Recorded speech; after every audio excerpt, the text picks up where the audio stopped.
આજનો જે આપણો ટોપિક છે એમાં આપણે ચર્ચા કરવાની છે સદિશો છે એનું વિભાજન, કે તમે કોઈ પણ સદિશ છે એને કઈ રીતે વિભાજિત કરી શકો સમતલમાં. તો સમજો કે હું એક અહીંયા સદિશ દોરું છું. O બિંદુ છે એમાં એક સદિશ મેં દોરેલો છે, OP સદિશ, જેને એક નામ આપ્યું આપણે A સદિશ. આ જે સદિશ છે એ સમતલ છે એમાં વિભાજન કરવાનું છે. એટલે કે તમે કોઈ પણ સદિશને બે અલગ અલગ સદિશના સરવાળા સ્વરૂપે કઈ રીતે દર્શાવી શકો. જેમ કે હું એક કોઈ પણ એક અદિશ વસ્તુની વાત કરું કે માની લો કે તમને કોઈ એક ચોક્કસ મૂલ્ય આપી દઉં કે તમને હું 10 મૂલ્ય આપું છું 10. હું એમ કહું આનું વિભાજન કરો, તો તમે આના ઘણા બધા જે વિભાજિત મૂલ્ય છે લખી શકો. એક હું લખું સિમ્પલ કે 8 + 2 એટલે 10 થાય, પછી 5 + 5 એટલે 10 થાય, 9 + 1 એટલે 10 થાય. તો તમે શું કહ્યું કે આ જે મૂલ્ય છે એનું શું કહ્યું કહેવાય? વિભાજન કહ્યું કહેવાય. એ બે વિભાજિત મૂલ્યનો જે સરવાળો છે એ તમારું મૂળ મૂલ્ય થાય. પણ આ વાત છે અદિશ વસ્તુની, કારણ કે જે 10 છે એ કોઈ એક મૂલ્ય છે અને જે અદિશ હોય, સમજો આપણે અહીંયા જે વાત કરવાની છે એ સદિશ રાશિ છે એની વાત કરવાની છે. તો એટલા માટે જે આકૃતિમાં જે મેં એ સદિશ જે દર્શાવેલ છે એ સદિશને આપણે વિભાજિત કરવા છે. તો એના માટે એ સદિશને વિભાજિત કરવા માટે આપણે બે નાના સદિશો છે એની વાત કરશું. એકને નામ આપીશું A સદિશ અને બીજાને નામ આપીશ B સદિશ. સમજો આ જે બે સદિશો છે A સદિશ, સ્મોલ a સદિશ અને સ્મોલ b સદિશ, એને આપણે આ જે A સદિશનું આ બે સદિશો છે એમાં શું કરવાનું છે? તો કે વિભાજન. અને એ વિભાજન માટે આપણે શું કરશું? તો કે આ બે સદિશોને કોઈ એક વાસ્તવિક સંખ્યા વડે ગુણી એ બેનો સરવાળો કરશું અને તમને આ સદિશ છે મળશે. તો એના માટે મેં કયા O બિંદુ છે પસંદ કરેલું. હવે O બિંદુમાંથી પહેલા હું A સદિશ છે, સમજો આ જે સ્મોલ a સદિશ છે એને લેમ્બડા વડે મલ્ટીપ્લાય કરું છું. લેમ્બડા જે છે કોઈ વાસ્તવિક સંખ્યા છે, ખ્યાલ આવે છે કે નહીં? તો તમે જુઓ કે જે મેં A સદિશ છે એને એક વાસ્તવિક સંખ્યા લેમ્બડા વડે મલ્ટીપ્લાય કર્યા એટલે હવે શું થઈ ગયું? તો કે લેમ્બડા ઇન્ટુ A સદિશ. જ્યાં લેમ્બડા ગ્રેટર ધેન 0 છે, કે જે લેમ્બડા જે છે એ શું છે? તો કે વાસ્તવિક સંખ્યા. હવે કહેવાનો મતલબ શું કે જ્યારે તમે કોઈ પણ સદિશને કોઈ એક વાસ્તવિક સંખ્યા વડે મલ્ટીપ્લાય કરો છો, ગુણાકાર કરો છો, તો ત્યારે એનું મૂલ્ય વધી જાય છે. તો તમે આ આકૃતિમાં જોઈ શકો છો કે જ્યારે A સદિશની જે મૂલ્ય હતું એને તમે જ્યારે લેમ્બડા વડે ગુણાકાર કર્યો એટલે હવે એનું મૂલ્ય છે શું થઈ ગયું? વધી ગયું. ખ્યાલ આવે છે? એટલા માટે જે t ની જે સાઈઝ છે આપણે આના કરતા વધારે દેખાડી. હવે એ જ રીતે આ જે B સદિશ છે કે જે આ દિશામાં છે, સમજજો બરાબર.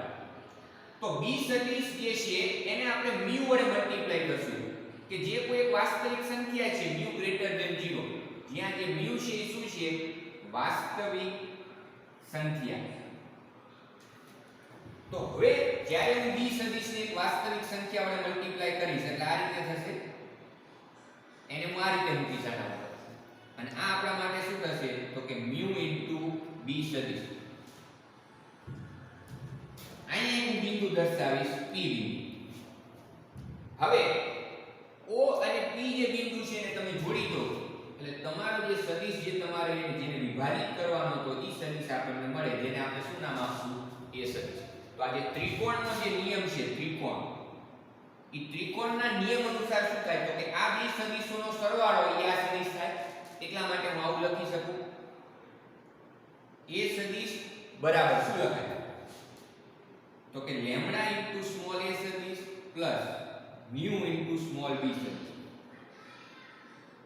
આ જે પદ છે એ આપણને શું કહેવા માંગે છે? તો કે આપણે જે આ a સદિશ છે એનું બે ભાગમાં વિભાજન કર્યું. a સદિશ છે ને પહેલા આપણે શું ભાગમાં વિભાજિત કર્યો? તો કે લેમ્બડા ઇન્ટુ a સદિશ, અને બીજો જે ભાગ છે એ કયો થયો? તો કે મ્યુ ઇન્ટુ b સદિશ.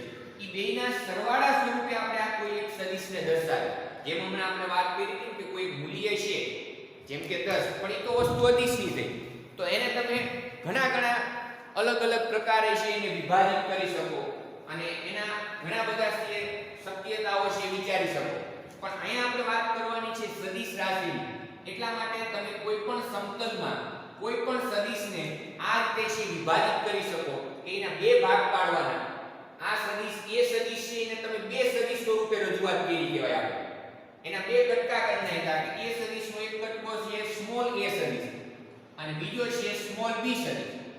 પછી શું કરવાનું કે આને કોઈ એક સંખ્યા વડે મલ્ટીપ્લાય કરો, b સદિશને કોઈ વાસ્તવિક સંખ્યા વડે મલ્ટીપ્લાય કરો અને ઈ બેનો તમે આ ત્રિકોણની રીતથી સરવાળો કરો તો તમે એ સદિશ છે એનું બે સદિશોમાં શું કર્યું કહેવાય વિભાજન.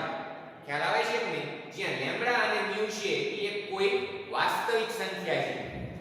હવે આગળ કરીએ. આ સદિશો છે એના વિભાજનની વાત થઈ. એના પછીનો જે ટોપિક છે એ ખૂબ જ અગત્યનો છે અને એ ઘણી બધી રીતે આપણને દાખલાઓ છે એમાં પણ ઉપયોગમાં આવશે, જેનું નામ છે એકમ સદિશ. અને એકમ સદિશ છે એને ઇંગ્લિશમાં કહેશું આપણે યુનિટ વેક્ટર. સમજો એકમ સદિશ કોને કહેવાય તો એ જે શબ્દ છે એ તમને સમજાવે. જેમ કે આપણે અગાઉ વાત કરી હતી શૂન્ય સદિશ, તો તેની આપણે વ્યાખ્યા આ રીતે આપતા હતા. જે સદિશનું મૂલ્ય શૂન્ય હોય, જેને કોઈ દિશા ન હોય, એને આપણે શું કહીશું શૂન્ય સદિશ. તો સેમ એ જ રીતે એકમ સદિશ એટલે શું તો કે જે સદિશનું માન અથવા તો મૂલ્ય એકમ હોય. સમજો, જે સદિશનું માન અથવા તો જે મૂલ્ય છે એકમ હોય તો તેવા સદિશને એકમ સદિશ કહે છે.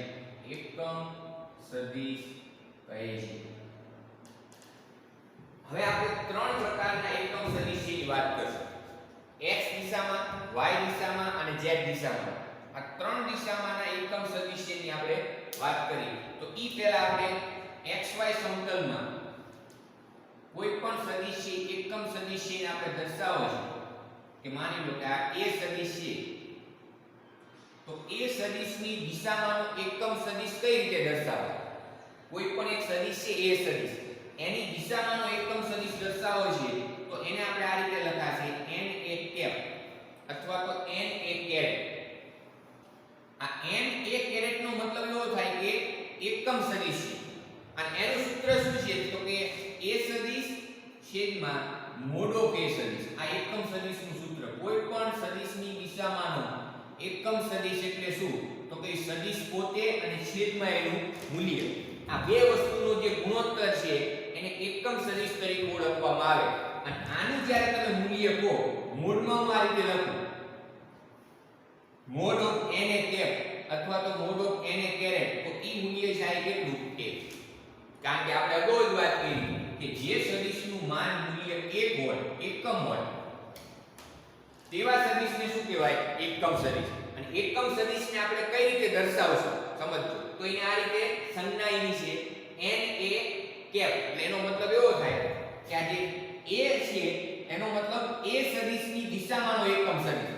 તમને કોઈ પણ એક સદિશ આપી દે તમને એમ કે એનો એકમ સદિશ મેળવો તો એના માટે શું કરવું પડે કે સદિશ છેદમાં એનું તમારે શું લખવું પડે મૂલ્ય. ખ્યાલ આવે છે કે નહીં? એના પછી ત્રિપરિમાણની આપણે વાત કરી. સમજ, x એક્સિસ, y એક્સિસ અને z એક્સિસ. x એક્સિસ જે છે એની જે દિશામાંનો એકમ સદિશ છે એને કહેવાય i કેપ અથવા તો i કેરેટ. સમજો, y એક્સિસ છે તો y દિશામાંનો જે એકમ સદિશ છે એને કહેવાય j કેરેટ અને z એક્સિસ છે એની દિશામાંનો જે એકમ સદિશ છે એને કહેવાય k કેરેટ. અને એકમ સદિશની વ્યાખ્યા અનુસાર મોડ ઓફ i કેરેટ બરાબર મોડ ઓફ j કેરેટ બરાબર મોડ ઓફ k કેરેટ એનું જે મૂલ્ય છે એ કેવું થાય એકમ. એટલે હવે તમને એમ કહે કે x અક્ષની અથવા તો x દિશામાંનો એકમ સદિશ કયો તો કે i કેરેટ. એનું મૂલ્ય કેટલું તો કે એકમ. શા માટે? કારણ કે પોતે એકમ સદિશ છે એટલા માટે. આપણે કોઈ પણ સદિશને દર્શાવો છે સમજો, કોઈ પણ સદિશ હોય એને દર્શાવવા માટે શું કરવું પડે તો તમે જોઈ શકો છો અહીંયા હું a સદિશને કરતા બનાવું તો આ રીતે થાય મોડ ઓફ a સદિશ n a કેપ. અહીંયા a સદિશને કરતા બનાવો તો એના માટે આપણે આવું લખી શકીએ. આનો મતલબ શું થાય કે તમે કોઈ પણ સદિશ હોય, કોઈ પણ સદિશને તમારે જ્યારે દર્શાવો છે તો એને તમે સદિશનું મૂલ્ય અને ઈ સદિશની દિશામાંનો જે આ એકમ સદિશ છે એના ગુણાકાર સ્વરૂપે તમે એને દર્શાવી શકો. ખ્યાલ આવે છે કે અને એટલા માટે આપણે માની લો કે તમે કોઈ x દિશામાંનો એક સદિશ દર્શાવો છો. x દિશામાંનો તમારો સદિશ દર્શાવો છે તો એ સદિશના મૂલ્ય સાથે ગુણાકારમાં શું લખવું પડે તો કે i કહેવાય. કારણ કે x દિશામાંનો એકમ સદિશ કયો છે તો કે i કહેવાય. y અક્ષ પર તમારો કોઈ સદિશ દર્શાવો છે તો તમે જે સદિશનું મૂલ્ય લખશો 2 3 4 તમે એના ગુણાકારમાં તમારે આવું લખવું પડે j કહેવાય. આનો મતલબ એવો થાય માની લો કોઈ એક સદિશ આ દર્શાવું a સદિશ બરાબર 2j કેરેટ છે તો અહીંથી તમને ખબર શું પડે તો કે આ જે સદિશ છે એ કઈ દિશામાં કહેવાય તો કે y દિશામાં. ઈ સદિશનું મૂલ્ય કેટલું કહેવાય તો કે 2. ખ્યાલ આવે છે કે કારણ કે કોઈ પણ સદિશ હોય આને તમે આજે મેં લખ્યું ને a સદિશ બરાબર 2j કેરેટ એને આની સાથે સરખાવો. a સદિશ બરાબર મેં આવું લખ્યું 2y કેરેટ, પછી a સદિશ બરાબર મેં લખ્યું 2j કેરેટ અને a સદિશ બરાબર લખ્યું 2k કેરેટ. આવું ક્યાં લખે છે આપણે તો આનો મતલબ શું થાય તો એ તમે આને સાથે સરખાવો તો ખબર પડી. હમણાં જ આપણે કીધું કોઈ પણ સદિશને તમે કઈ રીતે દર્શાવી શકો તો કે સદિશનું મૂલ્ય ગુણ્યા તે સદિશની દિશામાંનો એકમ સદિશ. સમજ તે સદિશનું મૂલ્ય અને તે સદિશની દિશામાંનો એકમ સદિશ એના ગુણાકાર સ્વરૂપે આપણે કોઈ પણ સદિશ એને દર્શાવી શકીએ. હવે મેં આવું લખ્યું કે a સદિશ બરાબર 2i કેરેટ તો એનો મતલબ શું થાય કે આ જે સદિશ છે એનું મૂલ્ય કયું હોય તો કે આ મૂલ્ય હોય ઈ સદિશ કઈ દિશામાં છે તો ઈ તમે કહી શકો જો અહીંયા i કેરેટ એટલે કઈ દિશા તો કે x દિશા. મતલબ આપણે કોઈ પણ સદિશને એના મૂલ્ય અને ઈ દિશામાંના એકમ સદિશ વડે દર્શાવી શકીએ. સેમ એ જ રીતે તમે જો કે a સદિશ બરાબર લખ્યું આપણે 2j કેરેટ એનો મતલબ પહેલા શું થાય કે આ સદિશનું મૂલ્ય કેટલું હોય તો કે 2. ઈ સદિશ કઈ દિશામાંનો હશે તો કે y દિશામાં. ઈ કઈ રીતે ખબર પડે તો કે આ એકમ સદિશનો જે ગુણાકાર છે એ એકમ સદિશ j કેરેટ છે અને j કેરેટ એટલે y દિશામાંનો એકમ સદિશ. એનું મૂલ્ય તો કેટલું હોય 1 જ. ખ્યાલ આવે છે કે નહીં? આપણે આ રીતે લખી માની લો કે મોડ ઓફ a સદિશ બરાબર તો કઈ મોડ ઓફ 2i કેરેટ તો આનો જવાબ કેટલો થાય 2. શા માટે? કારણ કે જો આ 2 છે 12 લેવી તો આવું થાય. અને મોડ ઓફ i કેરેટ બરાબર કેટલા હોય તો કે 1 એટલે જવાબ કેટલો આવશે 2.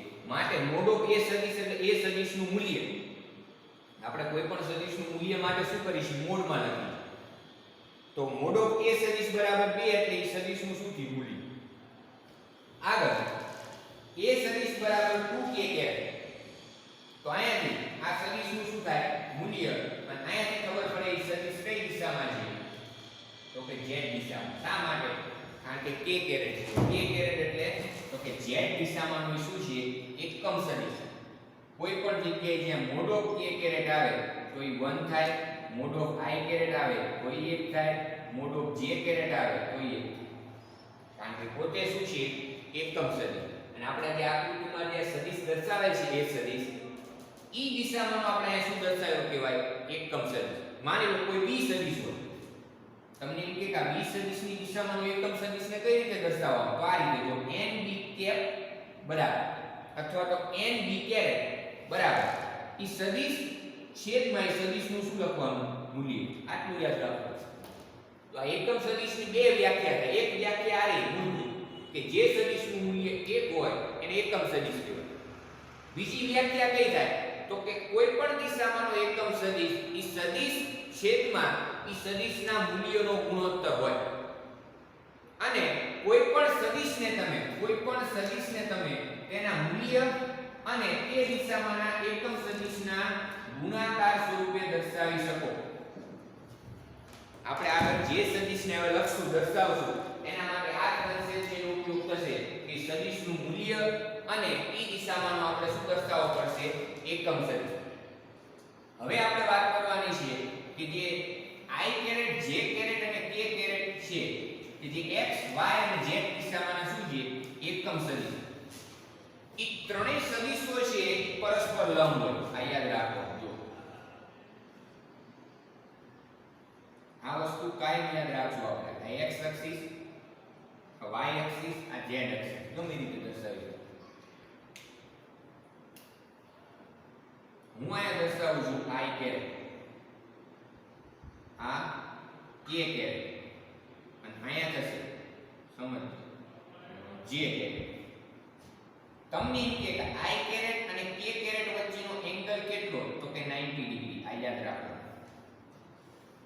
i કેરેટ અને j કેરેટ વચ્ચેનો એંગલ કેટલો? તો કે 90 ડિગ્રી. k કેરેટ અને j કેરેટ વચ્ચેનો એંગલ કેટલો? તો કે 90 ડિગ્રી. એટલે આના ઉપરથી નક્કી શું થાય કે i કેરેટ, j કેરેટ અને k કેરેટ જે અનુક્રમે x, y અને z દિશામાંના એકમ સદિશ છે એ ત્રણે ત્રણ પરસ્પર કેવા હોય? લંબ. આ ખાસ વસ્તુ યાદ રાખવાની. પરસ્પર કેવા હશે? લંબ. લંબ એટલે કેટલો ખૂણો? 90 ડિગ્રી. તમને એમ કે i કેરેટ અને k કેરેટ વચ્ચેનો ખૂણો કેટલો? i કેરેટ અને j કેરેટ વચ્ચેનો ખૂણો કેટલો?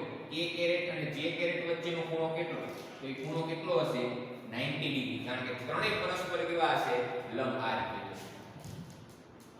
z, x અને y આ ત્રણેય વચ્ચે જે એંગલ બનશે પરસ્પર, કોઈ પણ બે ની વાત કરો તો એ બંને પરસ્પર કેવા હશે? લંબ. એટલા માટે ત્રણેય પરસ્પર કેવા હશે? લંબ. હવે આના ઉપરથી આપણે આગળ સદિશોના ઘટક સ્વરૂપે એને વિભાજન કરવાનું છે. હમણાં જેમ આપણે સદિશોનું વિભાજન જોયું, હવે સેમ ઈ જ વસ્તુનો આપણે ઉપયોગ કરવાનો છે. અને કોઈ પણ સદિશને એના બે ઘટક સ્વરૂપે વિભાજિત કરી શકાય. x દિશામાંનો ઘટક જેને નામ આપશું સમક્ષિતિજ ઘટક, અને બીજો y દિશામાંનો ઘટક જેને કહેશું શિરોલંબ દિશામાંનો ઘટક.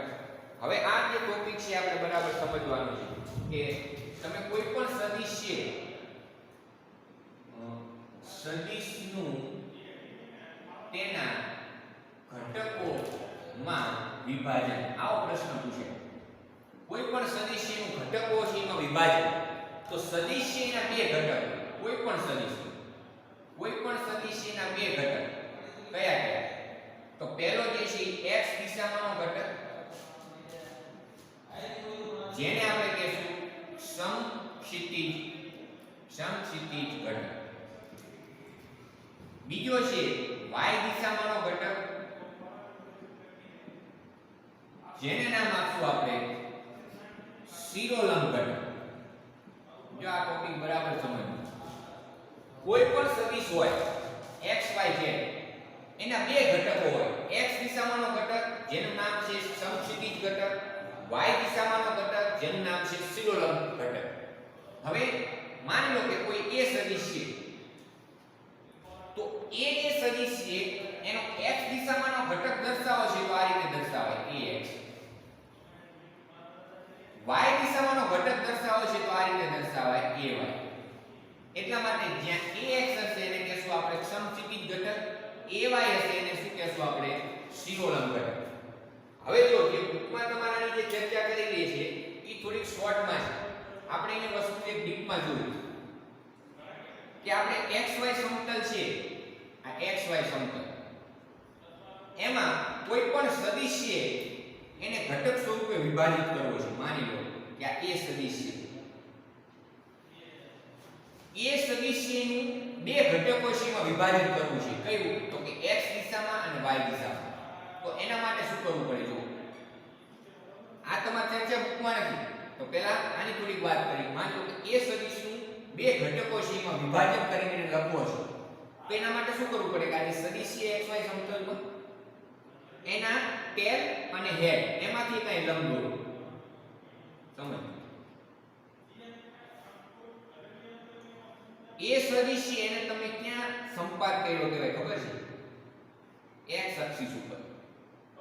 તમે a સદિશને x અક્ષિસ ઉપર સંપાત કર્યો કહેવાય આ રીતે. અને જે x અક્ષી સંપાત કર્યો છે તો ઈ દિશામાંનો ઘટક એને આપણે ax કહેશું, ax I કેરેટ. ખ્યાલ આવે છે કે x દિશામાંનો ઘટક એને શું નામ આપ્યું? ax. અને એને શેના વડે દર્શાવ્યો? જો ax I કેરેટ. સેમ જ રીતે તમારે ઈ સદિશને y એક્સિસ ઉપર સંપાત કરવો છે તો એના માટે શું કરવું પડે? તો કે આના હેડ અને ટેલ એમાંથી અહીં લંબ દોરો તો આ તમને જે મળશે એને કહેવાય ay j કેરેટ. સમજો. હવે તમે સમજો કે જે ax I કેરેટ છે ઈ જ મૂલ્યનો સદિશમાં અહીં દર્શાવી શકો. આ ax I કેરેટ. આ ay j કેરેટ છે ઈ જ મૂલ્યનો સદિશ હું અહીં દર્શાવી શકું. ay j caret. તમે ફક્ત આટલી જ આકૃતિ જુઓ, સમજો. એમાં એક ત્રિકોણ બને છે, તમે ધ્યાનથી જુઓ કે આ ax I કેરેટ છે, પછી આના ઉપર ay j કેરેટ છે અને આને આપણે અહીંથી આમ જોડી દીધો કે જે a સદિશ છે. તો ત્રિકોણના નિયમ અનુસાર આ બેને માટે તમે શું લખી શકો? તો ત્રિકોણના નિયમ અનુસાર આવું લખાય a સદિશ બરાબર ax I caret plus ay j caret. આ ત્રિકોણનો નિયમનો તમે ઉપયોગ કરો તો આ સદિશ છે ને તમે આ બેના સરવાળો સ્વરૂપે લખી શકો ax I કેરેટ અને ay j કેરેટ. હવે જે બુકમાં આકૃતિ આપેલી છે દોરી આપણે. તો તમારા બુકમાં જે xy સમતલ સીમા જે સદિશ દર્શાવેલો છે આ રીતે દર્શાવેલો છે a સદિશ. અને અહીં એક ખૂણો દર્શાવ્યો છે થીટા. a સદિશ એ ધન x અક્ષિસ સાથે બનાવેલો ખૂણો એને શું કહેશું આપણે? a સદિશ ધન x અક્ષિસ સાથે બનાવેલો ખૂણો એ જે છે થીટા છે. અહીં થીટા એટલે શું સમજવાનું? તો એ સદિશ એ ધન x અક્ષિસ સાથે બનાવેલો ખૂણો. હવે સમજો બરાબર. આપણે આ જે ax અને જે ay છે એના કિંમત છે લખવી છે. તો એના માટે શું કરવું પડશે? કે અહીંયાથી એક લંબ દોર નાખો. હવે અહીંયા લંબ દોરવાની જરૂર નથી. કારણ શું કે આ જે છેડો છે ક્યાં છે? ઉગમ બિંદુ. અહીંયાથી તો આપણે બેમાંથી લંબ દોર્યા કારણ કે સદિશને આપણે અહીંયા દૂર દર્શાવ્યો. તમારી જે બુકમાં છે સદિશને ઉગમ બિંદુમાંથી ને દોરે છે. એટલે શું કર્યું આપણે કે એ સદિશ છે એના શીર્ષમાંથી એક લંબ દોર્યો. એટલે આ જે છે ઈ તમારા માટે થાય ax મૂલ્ય. સમજો. બાકી હકીકતમાં કાંઈ લખાય ax I કેરેટ. પણ તમને એમ કે આ O બિંદુ છે, આ P બિંદુ છે. P માંથી આ લંબ દોરશું આપણે, એને નામ આપશું P ડેશ. તો આ જે OP ડેશ સદિશ થાય આકૃતિમાં જો OP ડેશ સદિશ છે તો એના બરાબર લખાય ax I કેરેટ. એનું મૂલ્ય લખવાનું થાય કે મોડ ઓફ OP ડેશ સદિશ. તો એ મૂલ્ય કેટલું થાય ખબર છે? ax. શા માટે? કારણ કે તમે આને મોડમાં લખશો, આ જે મોડમાં લખાય તો આનો જવાબ શું આવે? ax. કારણ કે મોડ ઓફ I કેરેટ કેટલા હોય? 1. ખાસ યાદ રાખો. આ j કેરેટ હોય ને તો આ જવાબ આવશે શું? તો કે j કેરેટ છે મોડ ઓફ j કેરેટ 1 થાય. ખ્યાલ આવે છે ને? તો આની કિંમત આ જે મૂલ્ય છે ને O થી P સુધીનું જે ડિસ્ટન્સ, એ ડિસ્ટન્સ કેટલું થાય ખબર છે? ઈ ડિસ્ટન્સ થશે ax. સિમ્પલ. હવે જો કે આ કાટકોણ ત્રિકોણ છે તો આ કાટકોણ ત્રિકોણ માટે આપણે શું કરશું? તો જે cos થીટા છે એનું સૂત્ર વાપરી આ ત્રિકોણ માટે. જો cos થીટા, તો cos થીટા નું સૂત્ર શું થાય? તો કે પાસેની બાજુ એટલે OP ડેશ. સદિશ નથી લખતા, એનું મૂલ્ય જ લખી છે. છેદમાં કર્ણ. કર્ણ એટલે શું થાય? તો કે OP સદિશ. OP સદિશ ઈ આપણા માટે કર્ણ થશે જેને આપણે કહીશું a સદિશ. અને ઈ કર્ણ છે મોડ ઓફ a સદિશનું મૂલ્ય શેના વડે દર્શાવાય? તો કે a વડે. હું મોડ ઓફ a સદિશ લખું તોય a સદિશનું મૂલ્ય કહેવાય, અને ખાલી a લખું એના ઉપર તેની નિશાની નથી લખતો તોય a સદિશનું શું કહેવાય? મૂલ્ય. તો અહીંયા cos θ નું સૂત્ર વાપરશો એટલે પાસેની બાજુ છેદમાં કર્ણ. પાસેની બાજુ થશે ax છેદમાં કર્ણનું મૂલ્ય એટલે a. તો આના ઉપરથી ax બરાબર શું થાય? તો કે a cos θ થાય. આ સમીકરણ નંબર 1. હવે તમને ખબર પડી ગઈ સદિશ હોય કોઈ પણ એ સદિશ એનો x દિશામાંના ઘટકનું સૂત્ર ax બરાબર શું હોય a cos θ. સેમ જ રીતે આપણે y ઘટક મેળવવો છે સમજો બરાબર. તો y ઘટક માટે આપણે શું કરશું તો કે ઈ સદિશ છે એના માટે અહીંયાથી હું લંબ દોરી નાખું કે આ ay j કેરેટ થાય. આ ay j કેરેટ છે તો આ ay j કેરેટ થાય કારણ કે આ જે મૂલ્ય છે એટલું મૂલ્ય આ છે. તો હવે આના માટે આપણે sin θ નું સૂત્ર વાપરી જેમ cos θ નું વાપર્યું ત્રિકોણમાં. તો આ ત્રિકોણમાં તમે જો sin θ બરાબર શું થાય તો કે સામેની બાજુ એટલે bp ડેશ છેદમાં કર્ણ એટલે શું થાય તો કે OP. તો આ જે bp ડેશ એટલે શું તો કે અહીંયાથી આ મૂલ્ય કેટલું છે તો કે ay j કેરેટ. હમણાં જ આપણે કીધું કે mod of ay j caret હોય તો એનો જવાબ આવે ay.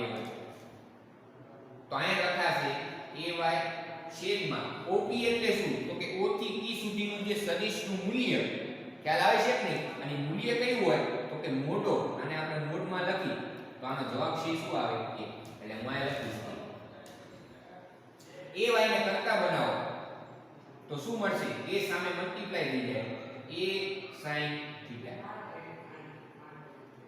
આને નામ આપો સમીકરણ નંબર 2. ખ્યાલ આવે છે તો તમે જોઈ શકો છો કે બે સદિશના x અને y ઘટક છે મળી ગયા. પહેલો જે a સદિશનો x ઘટક એટલે ax બરાબર શું હોય a cos θ, y ઘટક એટલે a sin θ. જ્યાં θ શું છે આ ખાસ યાદ રાખવાનું. જ્યાં θ જે છે એ શું છે તો કે સદિશ છે. સદિશ એટલે a સદિશ ધન x અક્ષ સાથે બનાવેલ ખૂણો. સદિશે ધન x અક્ષ સાથે કયો ખૂણો બનાવે છે એ ધન x અક્ષ સાથેનો ખૂણો એ આપણા માટે થીટા થશે. સમજો. હવે અહીંયાથી થોડાક જે છે આપણે ફોર્મ્યુલા છે લખવાના છે કે જે પરીક્ષામાં દાખલાઓમાં છે ખૂબ જ અગત્યના છે. સમજો આપણને બે સૂત્ર મળી ગયા કે ax બરાબર a cos θ, ay બરાબર a sin θ. હવે શું કરવાનું છે કે આ બે સમીકરણ છે સમીકરણ 1 અને સમીકરણ 2 એનો વર્ગ કરીને સરવાળો કરવો અને પછી એનો આપણે લેશું વર્ગમૂળ. પહેલા માનો વર્ગ કરું એટલે આવું થાય ax² બરાબર a² cos² θ. આનો વર્ગ કરીએ ay² બરાબર a² sin² θ. જો સમજો બરાબર. પછી શું કરવું છે આ બેનો સરવાળો કરવો છે. તો આ બેનો સરવાળો કરશું બે સમીકરણ. પહેલા જે ડાબી બાજુ છે એ પદના સરવાળો કરીએ ax² ay² બરાબર જમણી બાજુ છે એનો સરવાળો કરીએ a² cos² θ a² sin² θ. આમાંથી કોમન જે નીકળે છે એ બહાર લીધું. શું નીકળે છે કોમન a². કાઉન્સમાં શું રહે છે તો કે cos² θ sin² θ. મેથ્સ ત્રિકોણમિતિય તમે ભણી ગયા cos² θ sin² θ બરાબર કેટલા થાય 1. એટલે આપણને મળ્યું અહીંયા a² બરાબર સામે શું છે ax² ay². આના ઉપરથી તમને એક ખૂબ જ અગત્યનું જે ફોર્મ્યુલા છે એ મળે છે. જો એ ફોર્મ્યુલા કયું છે તો કે a² બરાબર ax² ay². બંને બાજુ વર્ગમૂળ લઈ લો તો a બરાબર શું થાય તો કે વર્ગમૂળમાં ax² ay². આ આપણા માટે ખૂબ જ અગત્યનું સૂત્ર કે કોઈ પણ સદિશ હોય a સદિશ એ સદિશનું મૂલ્ય દર્શાવવું છે તમારે. સમજો આ a એટલે શું કહેવાય તો કે આ a સદિશનું શું છે મૂલ્ય. તો એ મૂલ્ય કેટલું હોય તો કે બે સદિશના જે x અને y ઘટક છે એનો વર્ગનો સરવાળો અને એનું વર્ગમૂળ. હવે જે હું વિધાન બોલું છું એ ખાસ યાદ રાખો કે કોઈ પણ સદિશનું મૂલ્ય a. સમજો કોઈ પણ સદિશ છે એનું મૂલ્ય a તે સદિશના x ઘટક અને y ઘટકના મૂલ્યના વર્ગના સરવાળાનું વર્ગમૂળ હોય. અરે કોઈ પણ સદિશ હોય એનું મૂલ્ય એટલે શું તો કે કોઈ પણ પણ સદિશનું મૂલ્ય જે છે ઈ તે બે સદિશના જે x અને y ઘટક છે એના વર્ગના સરવાળાનું શું હશે વર્ગમૂળ તો ઈ જે સદિશ છે એનું શું થશે મૂલ્ય ખ્યાલ આવે છે કે નહીં હજી આગળ આપણે સમીકરણ જે છે સમીકરણ 1 અને 2 એમાં સમીકરણ 2 છેદમાં સમીકરણ 1 લઈએ એટલે 2 નો ગુણોત્તર આ 2 નો ગુણોત્તર લો આવું થશે આપણા માટે કે a sin θ છેદમાં a cos θ બરાબર ay છેદમાં ax આ a છે કેન્સલ તો sin θ છેદમાં cos θ બરાબર ay છેદમાં ax માટે tan θ બરાબર sin θ છેદમાં cos θ એટલે શું થાય tan θ બરાબર થશે ay છેદમાં ax માટે θ થાય tan ઇન્વર્સ અને આવું લખાય ay છેદમાં ax હવે તમારે જે બુકમાં એક નોંધ લખવાની છે એ નોંધમાં હું તમને થોડા મુદ્દાઓ છે લખાવું સમજો આપણે આજે ચર્ચા કરી એમાં જે સદિશ છે એ સદિશ એમ બે ઘટકોમાં વિભાજન કર્યું ax અને ay ax જે છે ઘટક એને નામ આપ્યું સમક્ષિતિજ દિશામાંનો ઘટક અથવા તો સમક્ષિતિજ ઘટક અને ay છે એને નામ આપ્યું શિરોલંબ ઘટક અને એને તમે આકૃતિ સ્વરૂપે આમાં આ રીતે દર્શાવી શકો એના બે ફોર્મ્યુલા ax એટલે a cos θ ay એટલે a sin θ જ્યાં θ એ શું છે તો કે આ જે સદિશ છે આપણો a સદિશ જેનું તમારે બે ઘટકોમાં વિભાજન કરવાનું ઈ સદિશ એ ધન x અક્ષ સાથે બનાવેલો ખૂણો આ ખાસ યાદ રાખવાનું જે θ જે છે ઈ કયો ખૂણો છે તો કે ધન x અક્ષ સાથે તો અહીં એક પ્રશ્ન થાય કે આ જે સદિશ છે ધન y અક્ષ સાથે કેટલો ખૂણો બનાવે આ ખૂણો કેટલો થાય કોણ કહે તો ઈ ખૂણો માટે તમારે શું કરવું પડે આ એંગલ 90 છે ઈ 90 માંથી આ બાદ કરો એટલે આ ખૂણો મળે 90 θ સિમ્પલ કે જો આ 30 હોય તો આ 60 મળે આ 30 હોય તો આ 60 કારણ કે બે નો સરવાળો કેટલો થવો જોઈએ 90 ડિગ્રી કારણ કે x અને y બંને પરસ્પર છે લંબ x અને y બંને કેવા છે પરસ્પર લંબ હવે તમારી જે બુકમાં ખાસ જે સૂત્ર છે લખવાના છે તમે જુઓ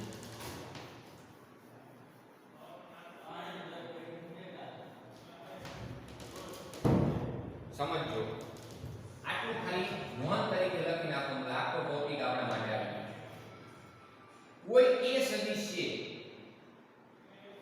તો a સદિશને તમે આ રીતે લખી શકો ax i caret plus ay j caret કોઈ પણ સદિશને તમારે દર્શાવવો છે દ્વિપરિમાણમાં સમજવા શેમાં દ્વિપરિમાણમાં એટલે કે બે જ અક્ષો y અક્ષ અને z x અને y એના પછી આ ax એટલે શું તો કે સમક્ષિતિજ ઘટક જેનું બીજું નામ છે x ઘટક એનું સૂત્ર શું તો કે a cos θ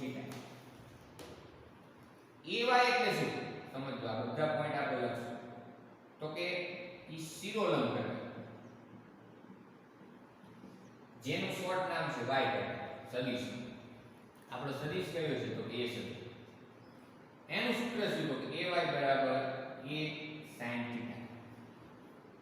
પછી તમને એમ કે આ સદિશનું મૂલ્ય શું તો કે મોડ ઓફ a સદિશ એનું મૂલ્યને મોડ ઓફ a સદિશ અથવા તો a વડે લખાય અને એનું ફોર્મ્યુલા શું તો આપણે હમણાં જ મેળવ્યું ax² + ay² સમજો ax² + ay² બરાબર મોડ ઓફ a અથવા તો a કે કોઈ પણ સદિશ હોય a સદિશ કે b સદિશ કોઈ પણ x y એનું મૂલ્ય કેટલું હોય તો કે બે સદિશના જે ઘટકો છે x ઘટક અને y ઘટક એના વર્ગ કરીને સરવાળો કરીને શું કરવાનું વર્ગમૂળ એના પછી આપણે થીટા મેળવ્યું તે સદિશમાં જ્યાં થીટા આવે છે એનું સૂત્ર તમને ખબર પડે થીટા બરાબર શું થાય tan ઇન્વર્સ ay છેદમાં ax આટલા ફોર્મ્યુલા છે આપણે ખાસ યાદ રાખવા કે દ્વિપરિમાણમાં તમે કોઈ સદિશને દર્શાવો છો ટુ ડાયમેન્શનમાં ટુ ડાયમેન્શન એટલે xy સમતલ કે જેમાં બે જ અક્ષ હોય, x અક્ષ અથવા y અક્ષ, y અક્ષ અથવા z અક્ષ, z અક્ષ અથવા y અક્ષ, સિમ્પલ. તો ત્યારે તમારે જે સદિશ છે એનું મૂલ્ય છે આ રીતે દર્શાવવું પડે. હવે માની લો કે કોઈ સદિશ છે ત્રિપરિમાણમાં હોય. જો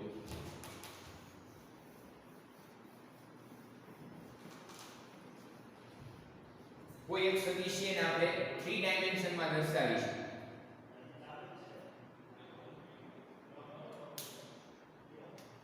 x એક્સિસ, y એક્સિસ અને z એક્સિસ. એક સદિશ મેં અહીંયા દર્શાવ્યો એ સદિશ. ઈ ત્રિપરિમાણમાં છે. ત્રિપરિમાણમાં હોય એટલે કે ત્રણેય અક્ષ પર દર્શાવવો પડે. ax i caret, sorry ax j caret, y અક્ષ છે. અહીંયા મારે આને દર્શાવવા એટલે અહીંયા લખીશ ay j caret, ax i caret અને અહીંયા આપણે એને દર્શાવવાનું થાય. તો લખશું આપણે શું? તો az a કેરેટ. તો તમે આ સદિશને જેમ આપણે આ લખ્યું ને a સદિશ બરાબર ax i caret plus ay j caret.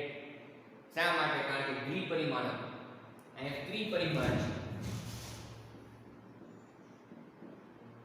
ત્રિપરિમાણમાં સદિશને દર્શાવતા 3 ડાયમેન્શનમાં. તો 3 ડાયમેન્શનમાં ત્રણ અક્ષ આવે, x y અને z. તો ત્યારે તમારે આ રીતે લખવું પડે. a સદિશ બરાબર સમજ, a સદિશ બરાબર લખવાનું થાય ax i caret plus ay j caret plus az k caret. કોઈ પણ સદિશને ત્રિપરિમાણમાં આ રીતે લખાય. ત્રિપરિમાણ હોય એટલે ત્રણ દિશામાંના એકમ સદિશો સાથે લખવું પડે. ax i caret, ay j caret, az k caret. ઈ સદિશનું જે મૂલ્ય છે મોડ ઓફ a સદિશ, ઈ મૂલ્ય આ રીતે લખાય ax square plus ay square plus az square. આના જેમ અહીંયા ત્રિપરિમાણ હતું એટલે બે જ લખ્યું x square plus ay square. અહીંયા ત્રિપરિમાણ છે એટલે ત્રણના વર્ગનો સરવાળો કરી એનું શું કરવાનું? વર્ગમૂળ. એટલે આપણને a સદિશ છે એનું શું મળે? મૂલ્ય. એ લખો એટલે સમજી લેવાનું એ મોડ ઓફ a સદિશ જ છે કે જે a સદિશનું શું કહેવાય? મૂલ્ય. હવે તમારે જ્યાંથી આપણે સદિશ લખવાના થશે એ સદિશ છે આ રીતે જ લખવાના છે. એ ત્રિપરિમાણમાં હોય તો એને આ રીતે દર્શાવવો પડે, દ્વિપરિમાણમાં હોય તો એને આ રીતે દર્શાવવો પડે. એક આપણે સિમ્પલ એક એક્ઝામ્પલ છે ચર્ચા કરી, એ બુકમાં નથી આપેલ પણ આપણે સમજૂતી માટે એટલે તમને આખો વસ્તુનો ખ્યાલ આવી ગયો.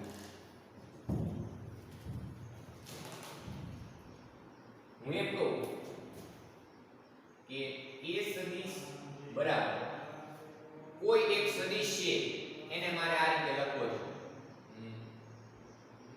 i caret plus 2j caret.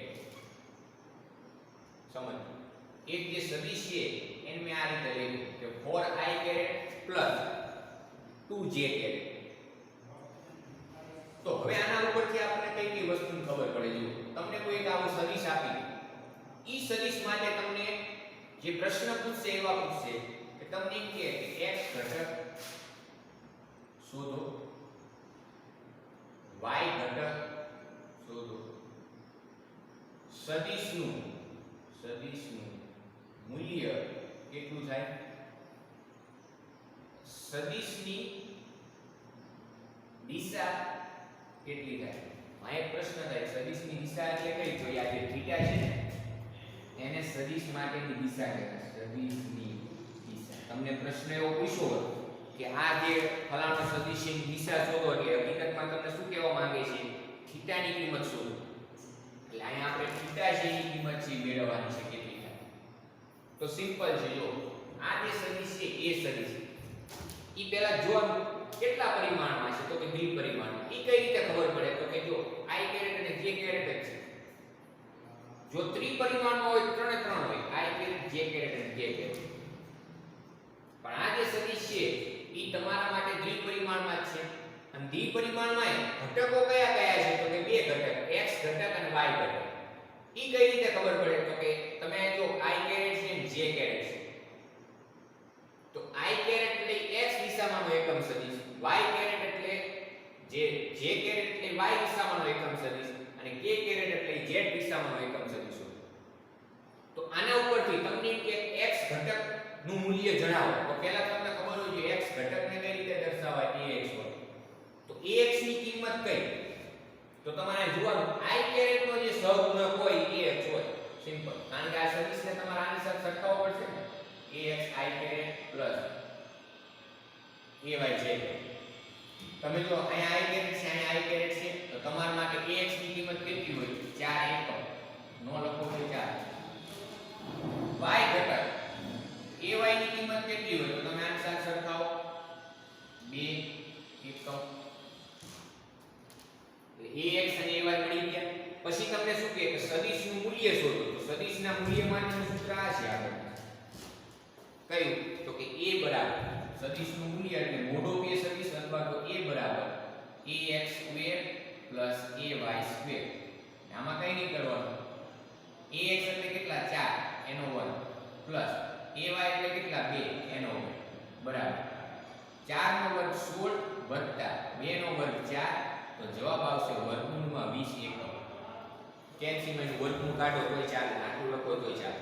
એટલે આ પ્રશ્નનો જવાબ મળી ગયો. સદિશનું મૂલ્ય કેટલું? તો કે વર્ગમૂળમાં 20 એકમ. હવે છેલ્લે શું થયું? સદિશની દિશા. તો હમણાં મેં કીધું સદિશની દિશા એટલે એ થીટા મેળવવાનું કહે છે. તો થીટાનું સૂત્ર શું? તો કે tan ઇન્વર્સ ay/ax. એટલે કે tan ઇન્વર્સ ay ની કિંમત કેટલી? તો કે 2. ax ની કિંમત 4. તો આનો જે જવાબ આવશે tan ઇન્વર્સ 1/2 થાય થીટા બરાબર. એટલે કહેવાનો મતલબ શું? કાઈ તમને tan થીટાની જે કિંમત મળે ને tan થીટા બરાબર જેમ અહીંયા આપણે લઈ tan થીટા બરાબર ay/ax. તો અહીંયા tan થીટા બરાબર ay/ax કરો એટલે સામે શું મળશે ખબર છે? 1/2. tan ના કયા ખૂણા માટે કિંમત 1/2 થાય? સિમ્પલ. તો તમે એક વસ્તુ વિચારો કે tan થીટા છે એ sin થીટા અને cos થીટા નો ગુણાકાર છે. સમજો. tan થીટા જે છે એ sin થીટા અને જે cos થીટા છે એનો એ શું છે? ગુણાકાર. હવે જો થીટાની કિંમત છે ઈ જે થીટાની કિંમત છે ઈ આપણે 30 પસંદ કરી તો sin 30 એટલે 1/2, cos 30 એટલે √3/2. ખ્યાલ આવે છે? તો આપણા માટે જે આન્સર થશે કે થીટાની જે કિંમત છે ઈ tan ઇન્વર્સ 1/2 થાય. આ આપણો જવાબ અત્યારે આવ્યો. એનો તમારે ખૂણો મેળવવો છે તો એના માટે તમારે એક મેથડ સમજવી પડે જે ટેબલ તમારા બુકમાં આપેલા અથવા તો તમે જોયું હશે કે લોગેરિધમ તમારી પાસે ટેબલ હશે 9 ની કોઈ પ્રકાશનું એમાં પાછળ કોષ્ટક આપેલા છે ટેન્જેન્ટ sin cosine આ બધાયમાં ખૂણાઓના મૂલ્યો લખેલા હોય. સમજો. માની લો કે તમને એમ કે tan થીટા બરાબર 1 છે તો થીટા બરાબર કેટલા? તો તમે ડાયરેક્ટ 10મા ધોરણમાં જે કોષ્ટક ભણી ગયા છે 0 30 45 60 90 એ અનુસાર તમે કહી શકો. પણ તમને કોઈ એવું મૂલ્ય આપે કે જે કોષ્ટકમાં હતું જ નહીં અને તમારે એનો જવાબ આપવો છે તો એના માટે કોષ્ટકનો આપણે અભ્યાસ કરવો પડે. આપણે એ વસ્તુ છે તમને સમજાવશું. પણ અત્યારે પૂરતું થીટા બરાબર શું લખવાનું કે tan ઇન્વર્સ 1/2 આ સદિશની દિશા થાય. આ સદિશ છે એનું મૂલ્ય થાય. આ બે સદિશના x ઘટક અને y ઘટક થશે. આ રીતે તમને માની લો કે ત્રિપરિમાણમાં કોઈ સદિશ દર્શાવે કે a સદિશ બરાબર i caret + j caret + k caret આવું જ લખી થાય. અને તમને એમ કે ત્રણેય ઘટક શોધો તો ax બરાબર કેટલા હોય? ay બરાબર 1, az બરાબર 1. કઈ રીતે? i કેરેટ નો જે સહગુણક હોય એ x, j કેરેટ નો જે સહગુણક હોય ay. અહીંયા કોઈ છે નહીં ગુણાકારમાં ન હોય એટલે 1. k કેરેટ નો જે સહગુણક હોય az. તો આના ઉપરથી મોટો k સદિશ બરાબર થાય ax² + ay² + az². તો આ વર્ગમૂળમાં 1 + 1 + 1 તો જવાબ આવશે √3 એકમ. કોઈ પણ સદિશ છે એનું મૂલ્ય આ રીતે તમે લખી શકો ત્રિપરિમાણ. ખ્યાલ આવે છે?